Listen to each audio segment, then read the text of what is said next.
welcome to Mondays with Marlo. Well, do I have a treat for you today? I have Allie Wentworth. This woman is so beautiful, so funny, so lovable. I just love your book. Oh, it's so adorable. Thank you. And you're such a great mom. Well, I think I am. I mean, that's why the family isn't here today, so they can't protest on the sides. But I try to be every once in a while. I think I write about in the book when my 12-year-old, a year ago, I had my first "I hate you, mom" thing. Oh yeah. And we were having an argument, and I wouldn't let her do something, and I said, "You go to your room right now." Like I was performing a parent thing. "You go to your room right now."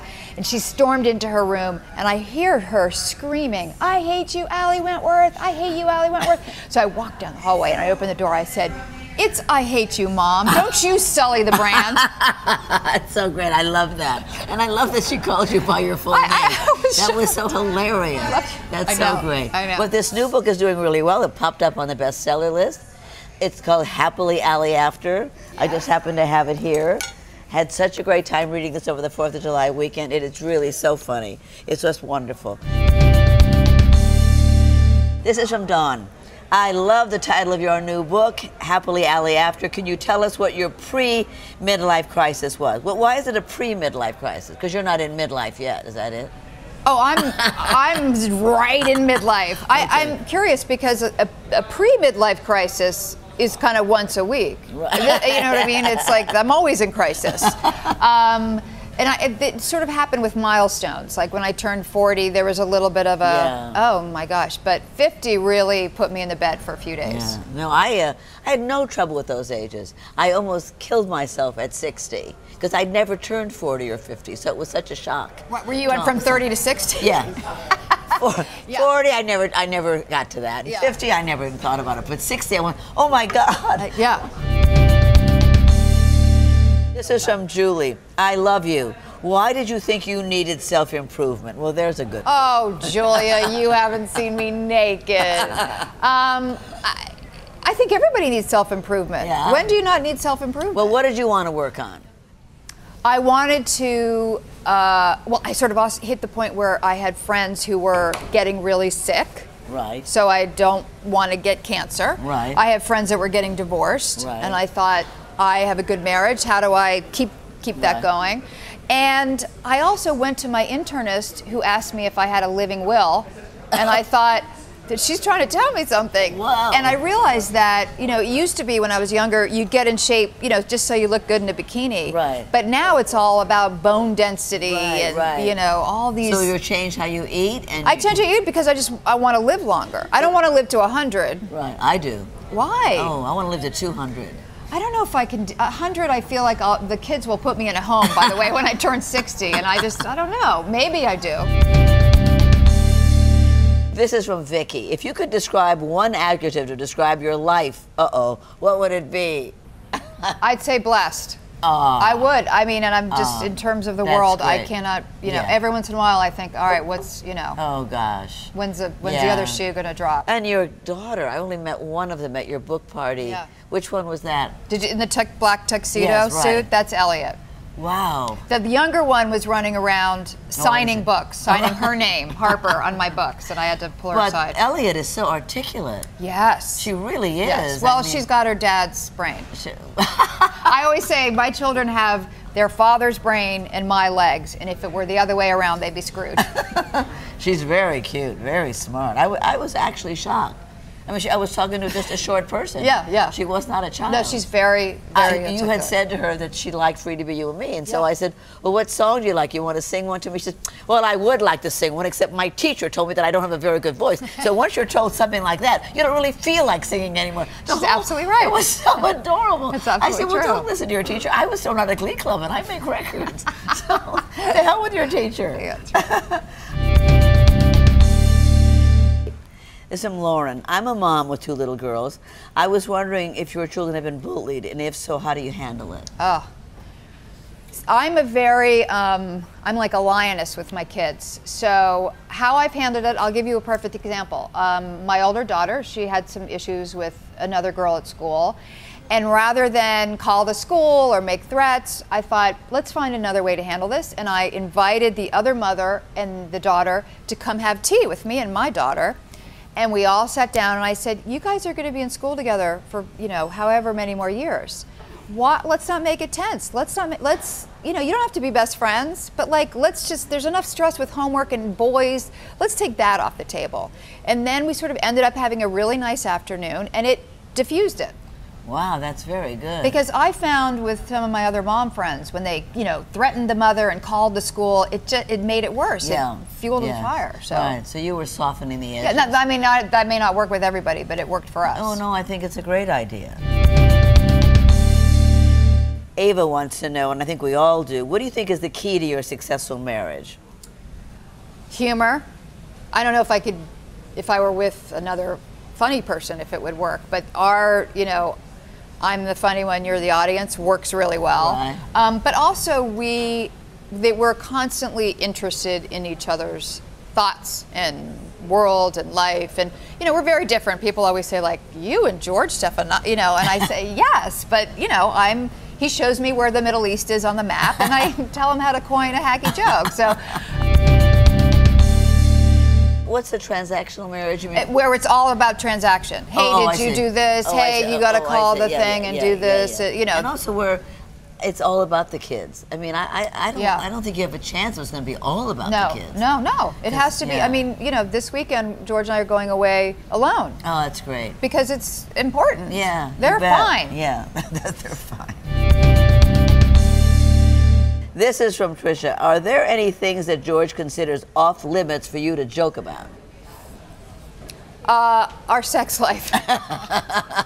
That's it. Well, I learned it the hard way. Oh, good. He was embedded with the troops in North Korea, and the New York Post, somebody wrote an article that we were getting divorced, which couldn't have been further from the truth. And I was so used to defending my life with humor. Nor did anyone ever care about my personal life before I met him. And so another journalist got my cell phone number and said, what do you think about this article? And I said, well, you show me a couple that's about to get divorced that has sex twice a day. And of course, USA picked it up, and you know, everybody picked it up, and I got this crackling call from North Korea, like, what are you saying to the press? So I went, oh, okay, that's probably not good for your very serious political career. All right. This is from Deborah. Do you get involved with politics ever, or is that difficult having your husband as a news anchor? I do not get involved in politics. I will occasionally ask him a question. What's the difference between a Republican and a Democrat? But the last thing George wants to do is talk about politics with me at the end of the day. No, but I mean, I think they mean you get involved in politics. Oh, I mean, I get involved. You speak up for a candidate? Yes. And that's always been an understanding that I'm my own person. Right. You know, he can't go to a fundraiser for somebody, but no, I've always been very, you do that. Yes. Well, that's good. Yeah. Dina wants to know, how did you and George meet? That's always our favorite question. On Grindr. No. We met because we were set up on a blind date. Really? And I said, no, thank you. I know who he is. He's not my type. I'm going to marry Hugh Grant. I haven't met Hugh Grant, but that's who I'm marrying. And a few months later, I was in New York, and I was living in LA at the time. And I said, all right, I'll give him a call. You know, it'll be a good dinner party story. Right. So I called him up. He said, what about dinner? I said, what about coffee? He said, you call him? I called him first. Why did you have to call him? He might have emailed me, and then I didn't respond. But the ball was in my court. Okay, so you called So him. he said, what about dinner? And I said, what about coffee? He said, what about lunch? I said, okay, at Barney's, because I thought I'd get my keels if it was a disaster.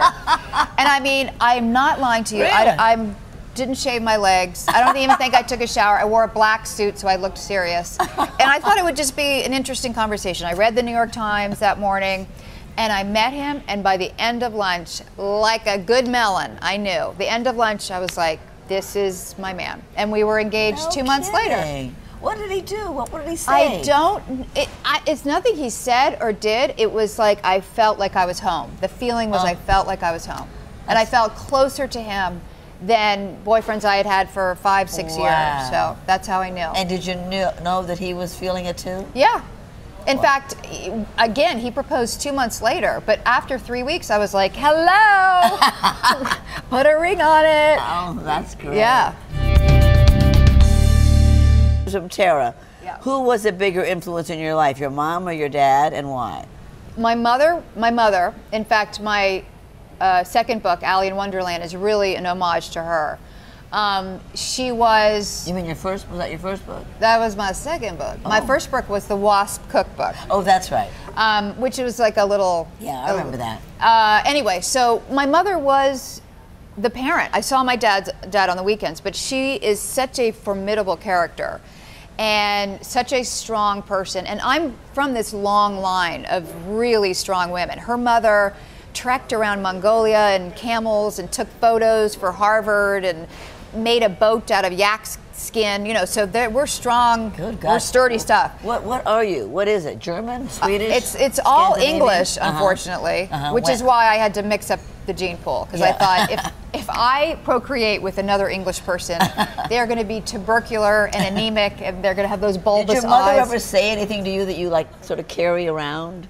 Did she have any of those? She has or a couple of things she said? You know, they're very kind of old school cliche things, but you know, you catch more bees with honey and don't let them get you down. But you know, somehow they resonate when they've been said a lot. You know, sometimes she says things I don't agree with. Like right after I gave birth to our first child, she was in the room with me and she said, you might want to put on a little lipstick before George gets back. And I just went, that was in your book. What? There's a little bit of, you know, but she loves my husband. Oh, how great. I mean, sometimes I think too much. That's great. Yeah.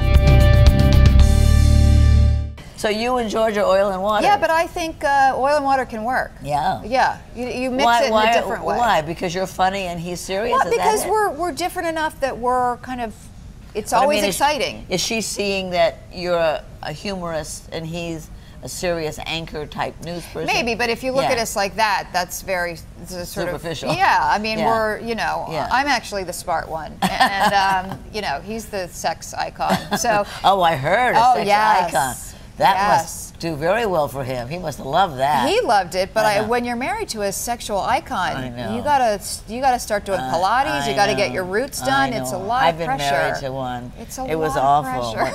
When Phil was on the show, every woman in America wanted to marry him. Yeah, I asked George. I said, when you're at the anchor desk, do women just walk by and throw their panties at you? That's what they do at ABC. Oh, this has been such fun. Such fun. I've really enjoyed it. Thank you for having me. Yeah, come again soon. I will. And don't forget to buy the book. It's fabulous fun. I read it all right away. I just loved it. See you guys next time. Bye-bye.